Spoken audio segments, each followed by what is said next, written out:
Thank you for your video. I'm a little bit jealous on the meninges because I can never get all those structures when I take a picture of that model, just because you have to twist it like you guys did. So you did an excellent job showing them. Now for this model, was I the one that screwed up anterior and posterior, or was that you?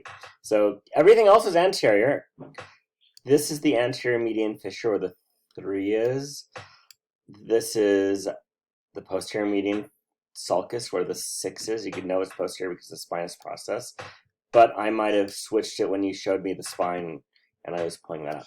So yeah, you did a good job on all those structures.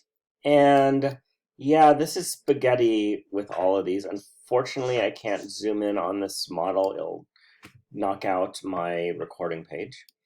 But basically, the anterior ramus is coming off, and then the rami communicans, you guys could say communicating rami, is going to the sympathetic ganglia right here. So here's that model. So these are the rami communicans coming off of the anterior rami, going to the sympathetic ganglia, and this is the sympathetic trunk. And then the posterior, parallel posterior, is coming off here. Thank you all.